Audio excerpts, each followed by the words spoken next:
Ridgefield and the wildlife of Ridgefield. No one from the Conservation Commission could be here today, unfortunately. So any Conservation Commission specific questions generated throughout the presentation, I'll give you the email for the Conservation Commission at the end of our presentation today. But first, thank you to the Ridgefield Library and the Ridgefield Conservation Commission for working with us at Woodcock Nature Center to present this type of information.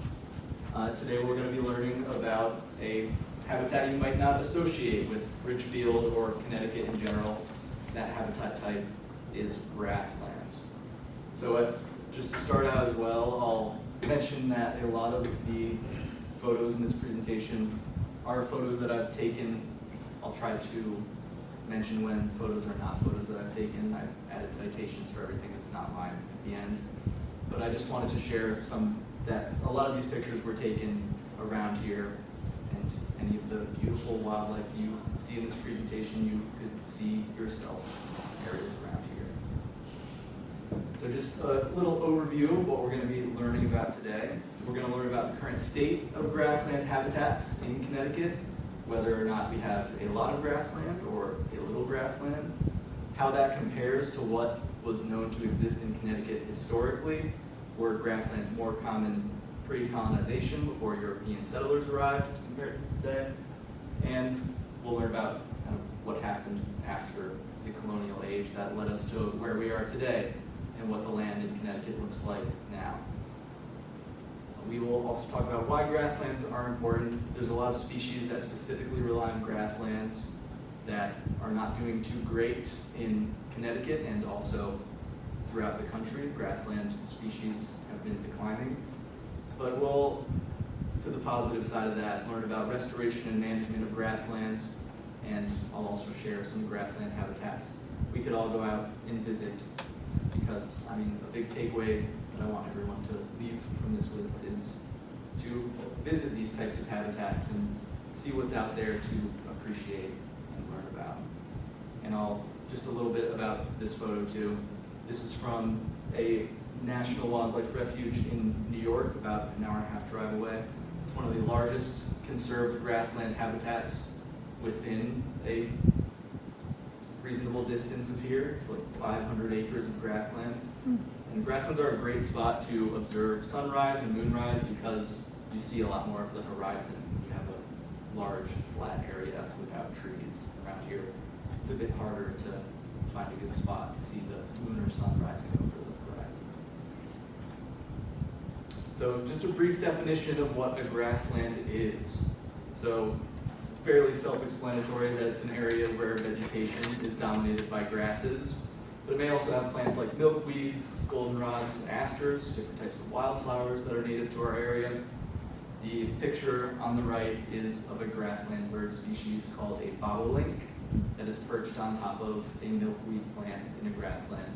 And milkweed's the host plant of monarch butterfly caterpillars as well, so it's another species that grasslands support with the vegetation that tends to grow within. And then one other big defining characteristic of grasslands, they have little, if any, trees or shrubs. And once trees and shrubs start to grow on a grassland, it will start to become less and less of a grassland over time and turn back into a forest. So other terms for grassland habitats, you might be thinking, what's a meadow? Is that the same as a grassland? So meadows would fall under the umbrella of grasslands. Typically meadows are thought of as more flowery grasslands. And there's a bunch of different types of grasslands, like prairies, old fields would be kind of transitioning from grassland into shrubland. Just over time, woody vegetation will start to dominate if it's left alone. And yeah, that summarizes different types of grasslands. And then just to mention before we move on as well, that lawns and fields of mowed grass are not considered habitat. It is dominated by grasses, but there's no flowering plants. There's not grasses that are tall enough for birds to nest on the ground. So wildlife doesn't view mowed grass as habitat at all, and it's not useful to wildlife. And Also to mention that the main species we have growing on our lawns and mowed fields is Kentucky bluegrass, which despite having Kentucky in its name, is not a species of grass that's native to America. It's native to Europe and Eastern Asia, and it is in some places considered an invasive species, which just means that it will outcompete native plants, and native plants will have a harder time growing where Kentucky bluegrass is growing. So grasslands in Connecticut today. This slide shows data from a 2015 land cover survey done throughout Connecticut. This data pictured is specifically from Ridgefield, and it shows the different types of land cover that are in our town. So the biggest category in Ridgefield is deciduous forest. We're lucky to have a lot of forests in Ridgefield, a lot of open spaces to explore, lots of habitat for wildlife. The second most common, you can see, is developed with the red bar all the way on the left. That's going to be parking lots, Main Street, Danbury Mall. I mean, that's in Danbury, but you get the idea. Developed areas are not going to be wildlife habitat. Turf and grass is the next most common, and that is going to be mowed lawns and just turf, basically. That's not the category that would be natural grasslands or grassland habitats. The categories that would constitute natural grassland habitats are the two to the right of turf and grass, which is going to be lawns, agricultural fields potentially, and sports fields, things like that. Other grass and agricultural fields are the categories that would constitute natural grassland or grassland habitat. I did reach out to, these were done by Woodcock Center for Land Use Education and Research, these surveys. I reached out to specify about other grass and agricultural fields, and all of that is grassland habitat, and their answer is it's kind of not 100% clear. Some of the agricultural fields are natural grassland, some of it is genuinely used for agriculture, some of them are abandoned agricultural fields. And other grasses would include meadows and grassland habitat, but it might also include grass that's growing tall on the side of a highway, things like that. So not all of it is open space grasslands. So that's how much grassland we have today. I'll go back for a second. It's, so for other grass, 1% of our land in Ridgefield. In agricultural field, 1.3%. So a very small percentage of our land in Ridgefield. It's a very small percentage of Connecticut overall. So grasslands are a pretty uncommon habitat type in our state and in our town. But was this always the case? Might be the question you're asking. We have all this forest. Was Connecticut always dominated by forest, or were there more diverse habitats in the past? So before, we can't have a land survey from before European settlers arrived. We can't know exactly what the land looked like. Connecticut was described as being largely forested, but grasslands were also reported to be more common than they are today. And southern New England especially was described as having some extensive openings and a lot of smaller grasslands kind of scattered throughout our landscape. And the photo here is one of the ones, not my own. It's from Cornwall, Connecticut, of some of the old growth forest that's left in Connecticut. A lot of our forests are forests that have regrown in the past century when agricultural fields were abandoned. So if there were more grasslands in the past, what is the reason for that? We have a lot of forests today. Why isn't a larger percentage of that forest natural grassland? So we're going to learn about some of the reasons that grasslands naturally occur and occurred non-naturally as well in Connecticut before European settlers arrived. Yes? I'm sorry, did I miss it? Did you define what a grassland is? Yes, I can go back to that quickly. Okay. I'm sorry. That's all right. So it's an area in which vegetation is dominated by grasses. An important feature of it is there's little, if any, trees or shrubs. once it starts to become dominated by woody vegetation, it's no longer considered a grassland. Grasslands may also have native wildflowers. How big an area does it have to be to count as a grassland? So grasslands can be, it's a good question, they can be large or small. There's not a specific requirement for acreage.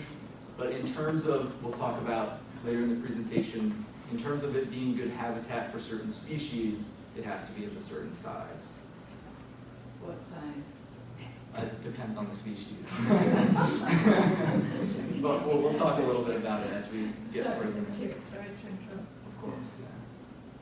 So, again, what were the reasons there might have been more natural grasslands in Connecticut before European settlers arrived, and European settlers had a big effect on Connecticut's landscape? So fire would be one reason why grassland naturally occurred. We don't have a lot of wildfires that break out naturally in our region, but if one did break out in the past, it would not have gone controlled, it would have been allowed to burn. Nowadays, if a wildfire does break out, clearly we're going to make an effort to stop it because a wildfire can't burn for long before it reaches somebody's backyard. And after a wildfire, it gets rid of trees and grasses are the first plants to start growing again, and a grassland habitat is created through that. And this photo is actually, it also ties into management of grasslands. This is that grassland National Wildlife Refuge I mentioned at the beginning of the presentation. Every some amount of years, they will go out and do what's called a prescribed burn on the grassland to get rid of the woody vegetation that is starting to colonize the grassland so that it can stay grassland for the species that use it. Another reason why there would have been more grasslands naturally occurring in Connecticut is floodplains. So rivers in Connecticut there would have been natural flooding that went on. Natural flooding, if it happens frequently enough, can kill trees in an area, and another grassland habitat is created. More of a wet meadow than a dry grassland, but still a habitat that can be used by species that need grassland to survive. Nowadays, another thing, similar to wildfires, flooding is something we seek to control. There's approximately 4,800 dams on Connecticut's rivers, and many of those are for flood control. So it's not a natural process that we allow to happen, especially since a lot of our larger rivers are surrounded by development. What about beavers? Would they create grassland? So yes, beavers would create grasslands. Beavers flood areas by building dams and creating a pond. And once beavers move on from that area, it eventually will drain. Trees will have been killed because of the flooding, and it would create what's called a beaver meadow, which creates habitat for a whole host of different species. And this is a beaver that I photographed at Bennett's Pond State Park here in Ridgefield. And surprisingly, a lot of our lakes and ponds are man-made, but Bennett's Pond is actually a pond that was created by beavers. Still there today, working away. But beavers are second to humans when it comes to having an effect on the landscape and shaping the landscape and creating different habitats. And then another big reason there would have been more grasslands in the past is Native American tribes in Connecticut. They had their own way of managing land. I mentioned the concept of prescribed burns in managing grasslands today. Prescribed burns were something that Native Americans in this area were reported to have done pretty frequently. They would do it to make travel easier for them. It'd be hard to constantly move through dense understory in the forest. They would also do it for their own agricultural, growing corn and squash and the crops that they grew at the time. And they would also do it to encourage growth of nut-producing trees. Oak trees are some of the first to recolonize after a burn. They're also more resistant to burns, so they would create forests that were dominated by these nut-producing trees that they relied on for food during some parts of the years. And they would also do this to create habitat for game species. You create a grassland, you're going to get animals grazing in the grassland. Deer perhaps. Also wild turkeys you can find a lot in grasslands. And so it was a valuable habitat for them to maintain as a food source with game species. And tribes were known to use natural resources in an area. Once they had used a lot of the natural resources, they would move somewhere else and kind of start the process over again. And so through generations of use, it created a mosaic of different habitats.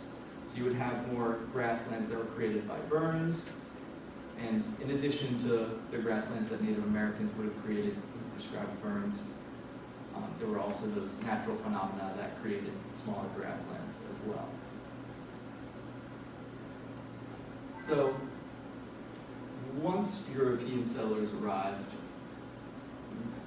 there was a big change to Connecticut's landscape. I do want to mention before moving on to this section that, you might be wondering, so if Native Americans were a big reason there was more grassland in the past, is that something that we should strive to have today? Because it's not necessarily natural that our state has more grassland. And sort of what I've thought a lot about it, and essentially the idea is that lots of our open space is owned and managed by conservation organizations like CT-DEEP, the Department of Environmental Energy and Protection, Connecticut Audubon Society, Ridgefield Conservation Commission, and other local land trusts. So even though it might not be 100% natural for more grasslands to exist, since we're managing our open spaces anyways, we might want to strive to have a diverse range of habitats that we manage for, so that different species continue to thrive in our state as they have historically. So once colonization was in full swing, Connecticut's landscape changed drastically from the 1600s to the 1800s. Our forests-dominated region became largely farmland. The photo on the right here is not from the 1600s, from the 1800s. It's from 1934. It's an aerial photo of Woodcock Nature Center in 1934. And you can see, so the dark splotch in the middle is a wetland, spectacle swamp, and you see surrounding it is farmland during that period of time. So this period of time where Connecticut's forests were removed essentially to create farmland it had a mixed impact on wildlife. Grassland species of birds and mammals, amphibians, and reptiles that live in grasslands actually thrived during this period of time. Even if a lot of it was agricultural fields, open space like that is better for those species than forests. But on the flip side of that, a lot of the species that we have come to know today disappeared from Connecticut during this period of time.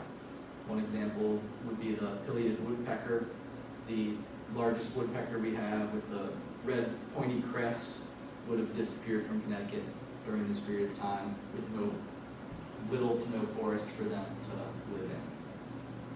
So impact on wildlife was mixed. It's not like this was bad for every species. It was actually good for some species. And here's a side-by-side comparison of the 1934 photo to satellite imagery from today, not today, but 2023. It's in winter, so you can't tell especially well, but a lot of the areas where trees have started to grow in this map are either fully covered by trees or there's residential areas as well now in that specific spot. So I kind of touched on this a little bit. Why didn't grasslands return once farmlands were abandoned? So in the late 1800s, farmers began to leave. They were seeking employment in cities or better farmland in the West, or just for other various reasons. Farming became less common in Connecticut. Some of the land was established as state forest during that period of time. So if pieces of land were left to revert back to their natural state, why aren't grasslands as common now as they were then? And it's largely because of what I mentioned in the previous slides. grasslands were created by natural phenomena that we don't allow to happen as much today. We don't allow beavers to make beaver ponds wherever they please. We're not going to allow wildfires to burn down large sections of forest, and we're not going to allow flooding. And there's not Native Americans managing the land the way that they used to in order to live here off of the land. And this is a photo from Woodcock Nature Center of a stone wall in the woods. If you go hiking around this part of Connecticut, there are stone walls everywhere out in the woods, and it is evidence of the fact of their former use as agricultural land by settlers. And this is essentially why all that land didn't turn back into grassland. So this image is a drawing showing a concept called forest succession. In 1900, a lot of Connecticut would have looked like this with pastures and stone walls through it.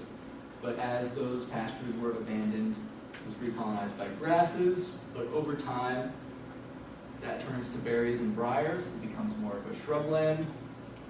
Birches and junipers are some of the first trees to recolonize grasslands.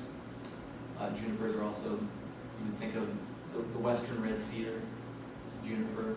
Cedar trees tend to grow in open fields where there's lots of sun for them. But eventually, the grassland that was left behind by people abandoning agricultural fields would turn back into forests as time went on. So that is what we see when we go out in the woods and there's stone walls in the middle of a bunch of trees. So why does it matter that there's less grassland in Connecticut? So we're going to learn about some of the species that rely on grassland that are listed in Connecticut as either special concern, threatened, or endangered. This is the part that's not that fun to learn about, but the species are beautiful to see, and it's important to know that what we are working to conserve by thinking about grassland habitats. So there's 14 different bird species in Connecticut listed as endangered, threatened, or special concern. I will mention as well that they are not federally endangered. These are all Connecticut's classifications for these species. So being endangered in Connecticut, if it went past the tipping point, they would just be extirpated from Connecticut, which means they no longer live in this area. It doesn't mean they're fully extinct if they go past endangered. But 5 special concern reptile species, 2 amphibian species listed as endangered, threatened, or special concern, and 4 mammal species. There are a lot of other species that benefit from grasslands that are not listed as endangered, threatened, or special concern. But these species have more specific needs when it comes to grassland habitats, and they do not use other habitats at all for the most part. They only use grasslands. Do you happen to know the 5 reptile species that are now threatened? We will go over We'll get there. some slides soon to come, yes. But I'm going to focus a little bit on grassland birds, partially because conserving grassland for birds makes the most sense because birds are mobile. So there's kind of a if you build it, they will come thing going on with birds, where if you conserve grassland habitat, birds going through migration will see it and they will stop there, and if it's suitable enough habitat, they will breed there. Whereas reptile populations might be more scattered throughout the state. They might only be occurring in a specific geographic area.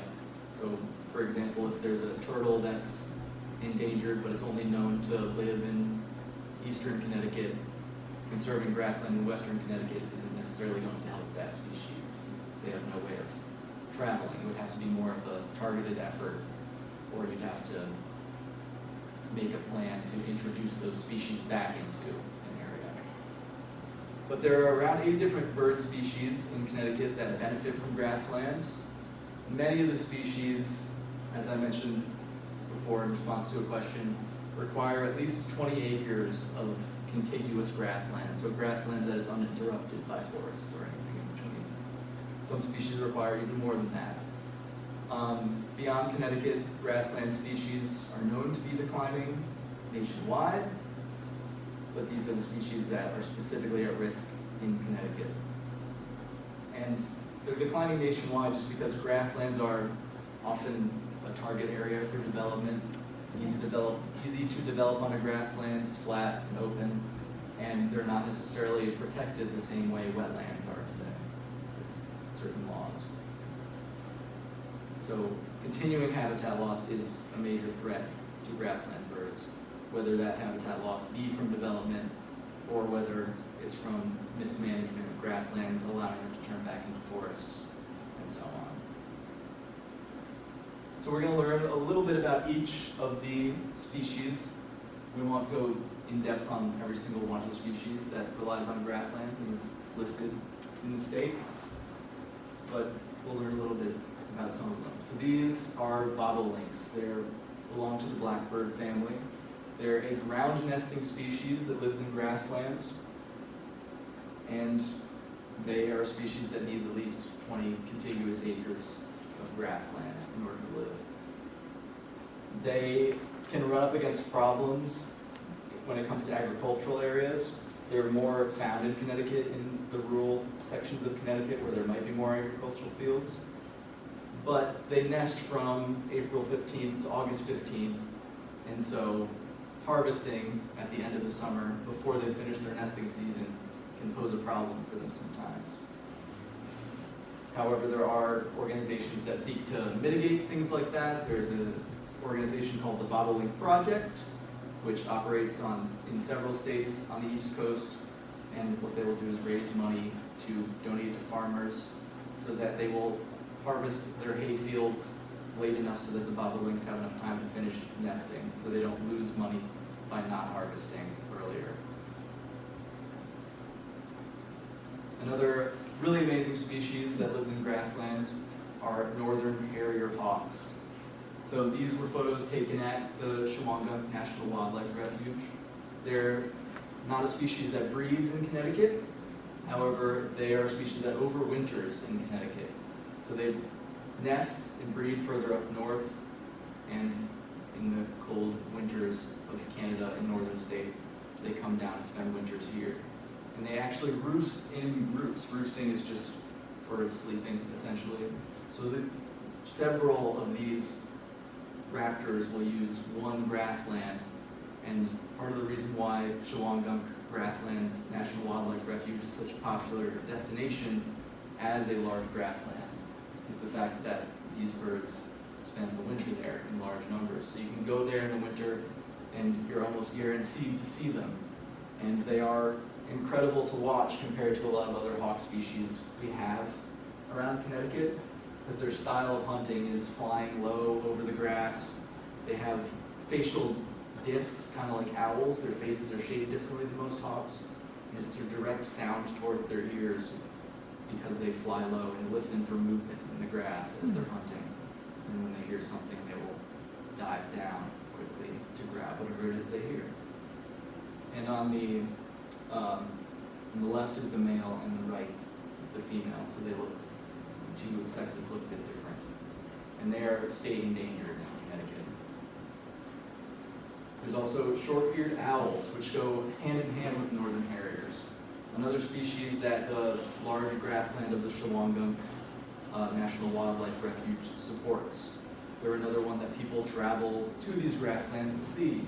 They come out at dusk, and similar to northern harriers, they will fly low over the grassland and hunt by sound. So there's not a lot of owls you can see easily, and not a lot of hawks you can observe flying at eye level. So they're two incredible species to observe that rely on grasslands.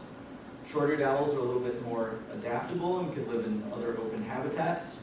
They're not on the same level of endangerment. Northern harriers are state endangered.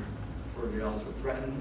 People see short-eared owls at, I think, Silver Sand State Park in Connecticut, which is not necessarily a grassland habitat, but it's open enough for them to use in the winter and hunt. And northern harriers, you can also, even though they're state endangered, during migration especially, you can see them stopping over at different smaller grasslands throughout Connecticut. I've seen them over the sort of grassy, marshy area at Bennett's Pond State Park. and they've also been seen at McKeon Farm in Ridgefield. So they're not. Another couple of species, a little bit harder to photograph in the wild, so these are captive birds that I photographed. The American kestrel and the barn owl. The American kestrel is our nation's smallest falcon species. They have gorgeous patterning, and their style of hunting is also pretty incredible to watch. They'll fly up high over the grassland, and they will flap their wings and hover in place. And their ability to do it even when there's strong winds is fairly incredible. And then it's also incredible that they can spot something like a vole or a mouse in a meadow 100 feet below and dive down to grab it. And then barn owls are kestrels you can't see in Ridgefield. Kestrels I've seen again at Bennett's Ponds, again at McKeon Farm. Barn owls are a lot more difficult to find in Connecticut nowadays. They are a species that would have thrived when more of Connecticut was used for agriculture, but now they just turned back into forests. They have become exceedingly rare to see. There's also kind of a host of sparrow species that rely on grasslands. Savannah sparrow is one that you can see in Ridgefield and a lot of smaller grasslands. The grasshopper sparrow is one that requires larger habitats, and that photo is from the Grassland National Wildlife Refuge.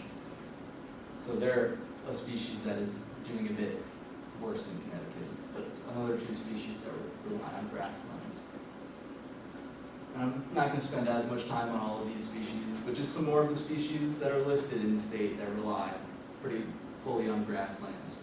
The horned lark, the eastern meadowlark, the Henslow sparrow, Vesper sparrow, and even a sandpiper species that doesn't live at the shore and lives in inland grasslands, the upland sandpiper.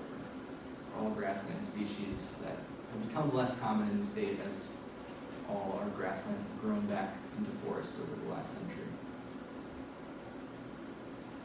And here's some of the reptile species that rely on grasslands.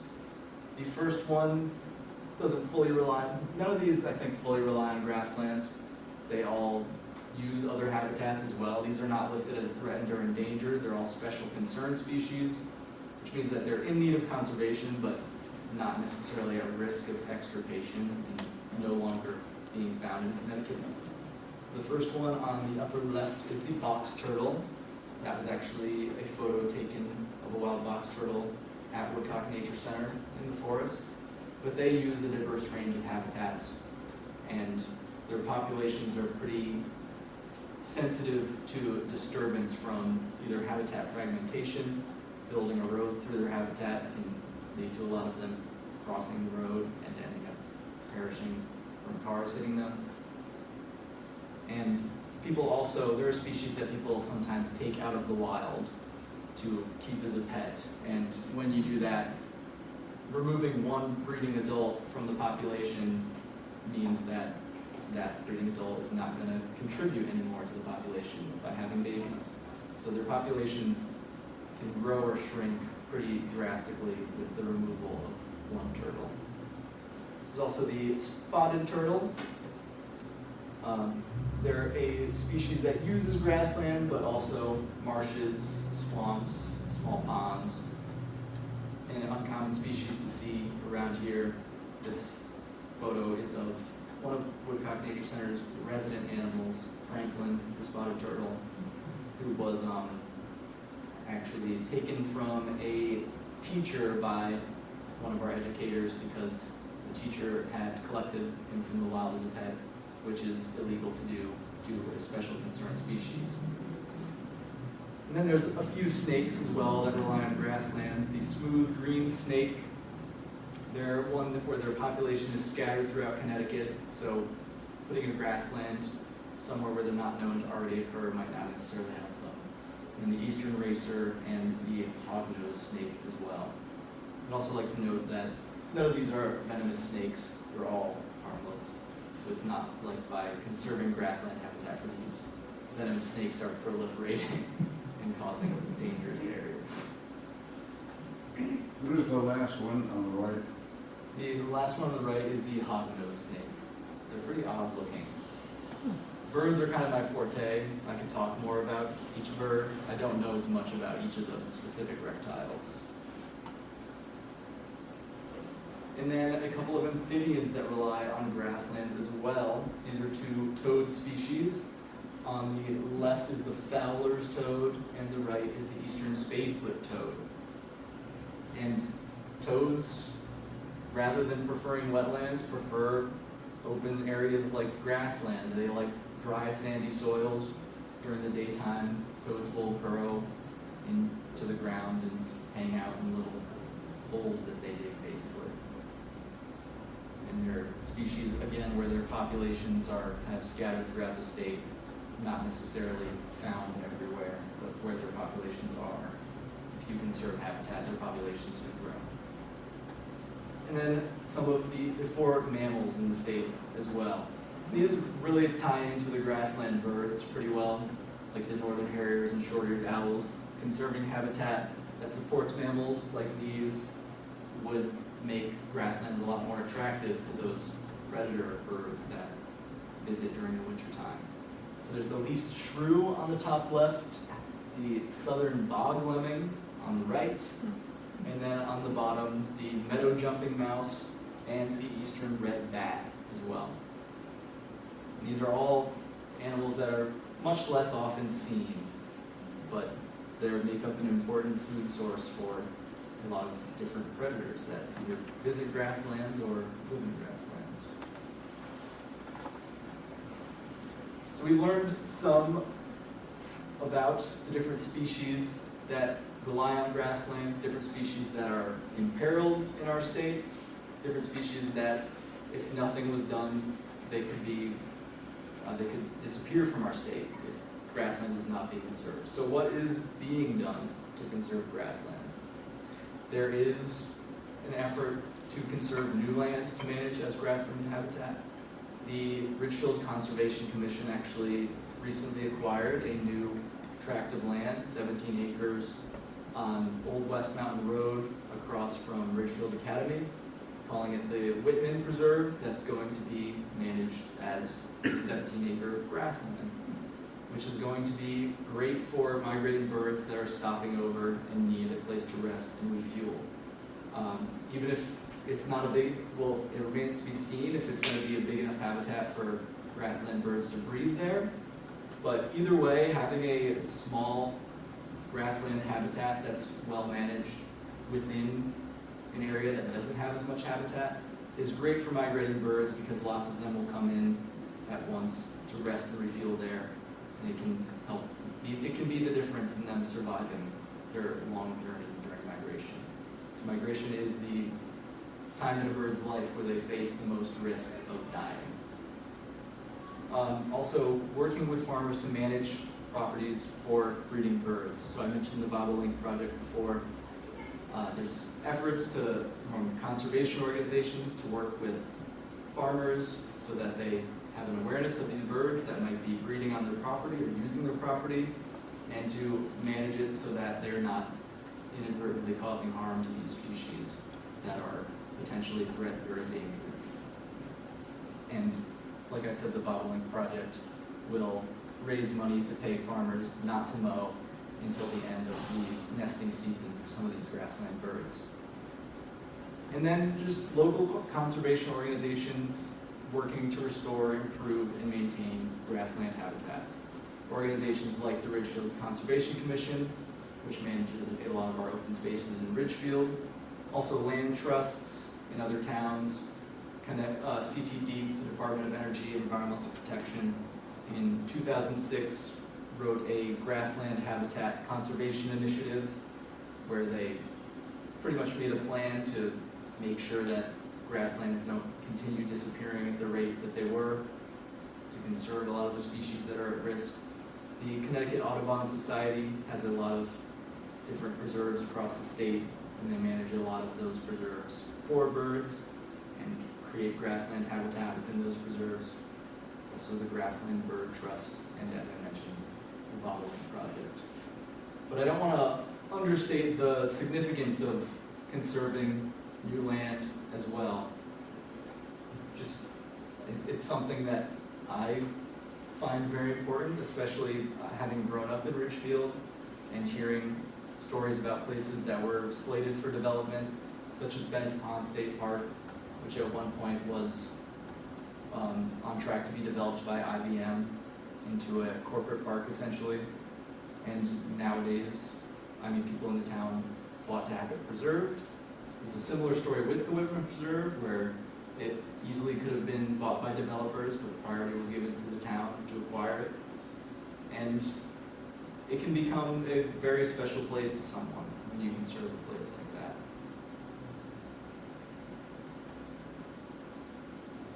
So there's all these conservation organizations working to conserve grassland and look out for these species. But what can people like us do in that kind of effort to conserve grasslands and protect these habitats in our state? So volunteering for some of those organizations can be a way to involve yourself. I know the Ridgefield Conservation Commission works in a lot of their open spaces to remove invasive species that degrade the quality of habitat. There are a lot of invasive species that will outcompete native plants. Early in the spring, you can notice some of them because they're usually some of the first plants to start turning green, because they shade out everything below them before it has a chance to grow in.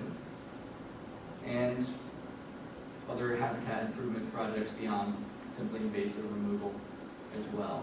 I think the management of the Whitman Preserve will likely involve effort from volunteers, since managing grasslands do have to be managed. They can't be left to just grow and eventually turn back into a forest.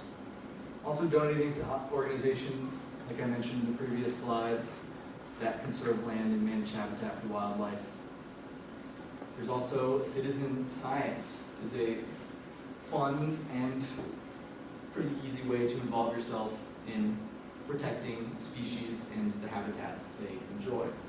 So by citizen science, I mean people going out and essentially collecting data on different species that live in our region.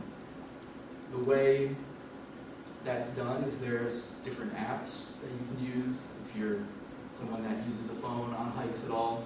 I know I don't personally like to take out my phone that much on hikes, but it is a way you can contribute to conservation. There's an app called iNaturalist, where you can take out your phone, take a picture of something, identify it, and upload it to a database.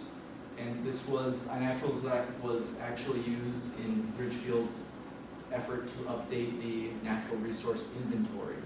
The natural resource inventory, if you haven't heard of it, is a document essentially talking about all of the species that live in Connecticut, all the habitat types we have, all the wildlife that's been observed in Ridgefield, all the plants that have been observed in Ridgefield. And so reporting things that are in need of conservation to iNaturalist can help people that are managing open spaces determine where those species are, what areas to target when it comes to conservation to help those species. And also eBird is another one where you can log bird species that you see. And again, if you see a species that is known to be endangered or threatened, uploading it to that can help ornithologists figure out where those species are, what habitats they're using, and direct resources towards making sure those habitats remain suitable for them. And then as well, with experimenting with turning part of your lawn into a meadow. I know having a well-kept mowed lawn is a big cultural thing, but some people do have been rewilding their lawn and allowing it, at least part of it, to become meadow. It's something you can experiment with. I'm not a gardener myself, so I can't speak as much to how, but I can share a book that I found where it does teach people how to experiment with turning their lawn into meadow, making it more attractive to wildlife, and potentially providing habitat to species that are in need of habitat. So this book is Lawns into Meadows by Owen Wormser. And I read that it also has a chapter on how to talk to your neighbors about it so they don't think you're crazy. And then the Pollinator Pathway is another conservation organization that has a lot of resources on planting native plants in your yard to attract birds and provide habitat for birds and other animals.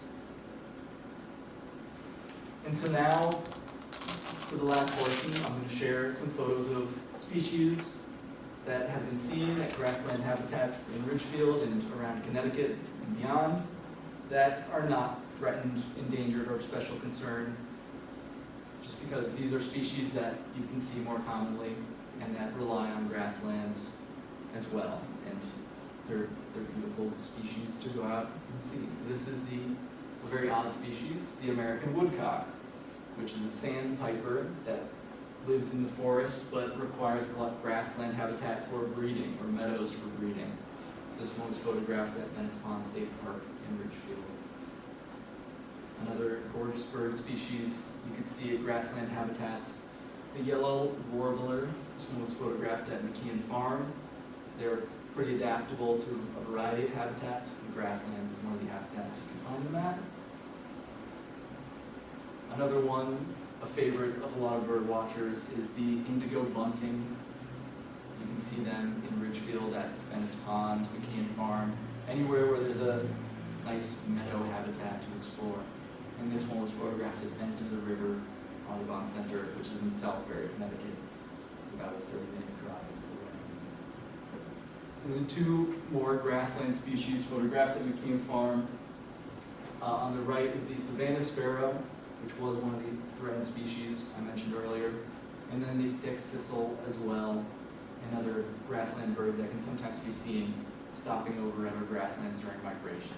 They don't breed in Connecticut though. They're more found out Midwest, but sometimes during migration they wander through here. And then another one to find in meadows and grasslands, another favorite of many people, is the ruby-throated hummingbird, which love the wildflowers that can grow in grasslands. And this was another one at Bench of the River Audubon Center, where in the late summer in August, the fields, jewelweed is the flower that blooms in the fields that hummingbirds love to drink the nectar from. And so I would encourage everyone to go out and try to visit a grassland habitat. I've shared a bunch if anybody wants to take a picture of any of the names of these places. There in Ridgefield, there's the McKeon Farm open space and the newly conserved Whitman Preserve. I am not 100% sure if the Whitman Preserve is open yet. I know they built the parking lot. Last time I went out there earlier in the week and there were still cones there, but it should be open soon. And as the summer progresses, I'm excited to see what shows up as the grass grows taller and it starts to look like a grassland habitat. And I mentioned Venice Pond State Park several times throughout the presentation as well. There's meadows in Venice Pond State Park, and it's a great spot to see many of the species we've learned about. And just there's a host of places in Connecticut within a 1-hour drive that have smaller grassland.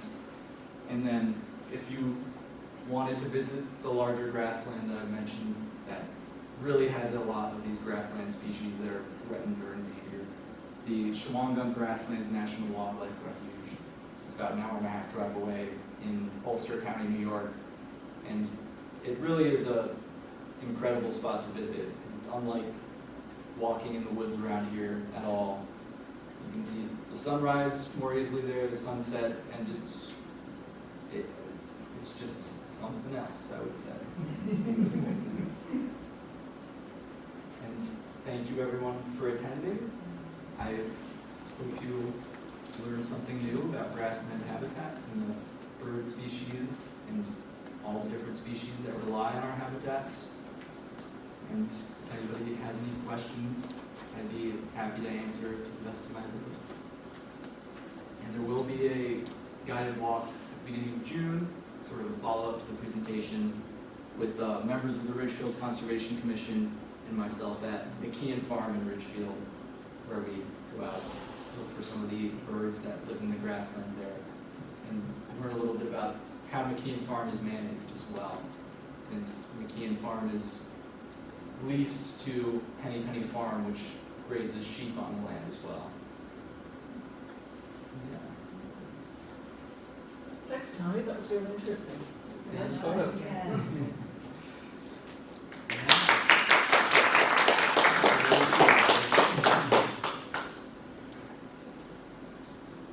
Nobody has any questions? Yeah. Yes. My yard, I have probably about an acre of sort of a mixture of grass and bush kind of stuff Yeah. that's cut anything from during summer once a week to once a year. Yeah. And I'm on the pollinator pathway, and my main part of my regular lawn part of all this, Yeah. it's like a wildflower meadow, but it's short wildflowers, you know, like violets and Yeah. speed, all that sort of stuff. And so the grass at the moment is about this high, Mm-hmm. and I've got this little tiny weeny nest Mm. in the grass. It's sort of tucked underneath a bit of wild garlic. Yeah. And it's a little teeny weeny brown bird which shoots off so fast I can't see it. So I'm looking at your pictures, and it's probably one of the sparrows, do you think? It could be, yeah. I'm hesitant to ID for certain with a description, because it's hard to say without seeing it myself, but it could be one of the sparrows or one of the ground nesting grassland birds. Yeah, I think it's probably one of the sparrows because it's very small. Yeah, of the grassland birds, the most likely one to nest in a location like that might be the savanna sparrow, but I can't tell you for certain. Yeah. That is cool. If I sent you a photo of its nest with the legs that are in it, I could try. identify it. Yeah, definitely. It flies off so fast, I haven't really seen it. Yeah, if you want to send a photo to my email at Woodcock Nature Center, I'd be happy to try to identify It's it. the second time it's happened. Yeah. I think it was last year or the year before, the same thing. Yeah. But last time, I think something took the eggs before they. Yeah, that is why ground nesting birds like larger grasslands with very tall grass, because their nests being on the ground can be very susceptible to predators. But yeah, that is, I feel it's fairly rare to have a ground nesting species in a yard, so. Well, our yard's special. Yeah. Okay, thank you. Yeah, of course. You read that far? Yes, it's Yeah. woodcocknaturecenter.org/upcoming events.